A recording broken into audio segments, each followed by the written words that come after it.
Tingnan nyo to guys, pusa. Lumapit sa akin tapos aba natutulog. Hindi ko alam ba't ganyan ang itsura nito. Kagabi diyan din sa akin natulog. Sa tabi ko rin siya natulog kagabi.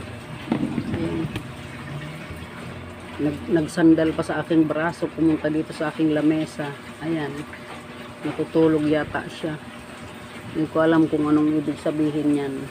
Lumapit lang yan sa akin dito, sa aking braso. Tapos ayun, nakaunan na siya. Kaya nagulat din ako kay bakit ganito ang pusa na to.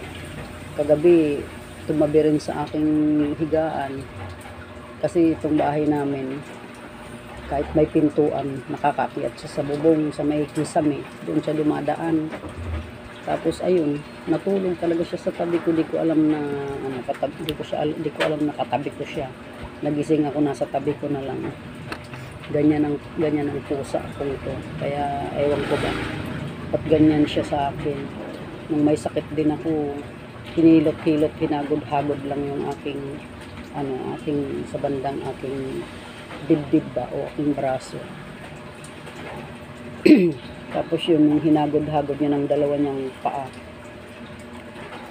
Gumaling naman yung aking nararamdaman. Kaya ewan ko, may power siguro talaga to sa sa mga ganyan na may nararamdaman ang amo nila. naging amo ko nito eh. Kaya pag may sinasabi ako sumusunod din naman. Pagka may time na sumusunod naman talaga siya. Ayan, pagka pumupunta siya lagi dito sa aking lamesa. Tapos ayan, maski kakain. Ngayon, pag sinaway ko siyang baba ka kasi hindi ka pa pwedeng kumain. Ayun, bababa naman siya. Pag hindi man siya bumaba, kunyari tinatakot ko naman siyang i-sprayhan, bumababa talaga siya. Kaya ito ang bait-bait na pusa na to. Ewan ko ba, ba't ganyan siya sa akin kalapit? Kasi hindi ko naman alam na dati kasi alaga ng anak ko to eh. Pero nung lumaki na siya, nung naging ganito na kalaki, naging mabait siya sa akin. Lagi siya sa akin lumalapit, lagi siya sa akin naglalambing. Pag gutom na to, tinatanong ko, sumasagot man siya. Yung yung nyaw niya, yun ang sagot niya pag gutom. Kaya alam ko yung nitong pusa na to. Pagka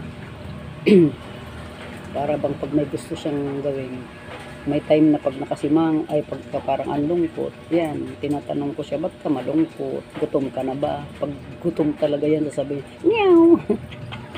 Dito maggutom, sasabihin niya, nyaw. Ayan ayan guys,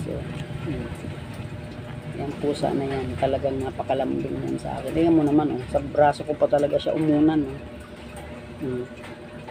Kasi nandito nga ako sa labas, nagdudot-dot ako sa cellphone ko dahil nga sa mga kailangan kong mag-live. Pero ayan na guys, ang istorya ng aking pusang ito. Thank you for watching. Thank you for watching guys. Ayan, tulog pa rin yata ito. O di nga gumagalaw eh. Bye bye.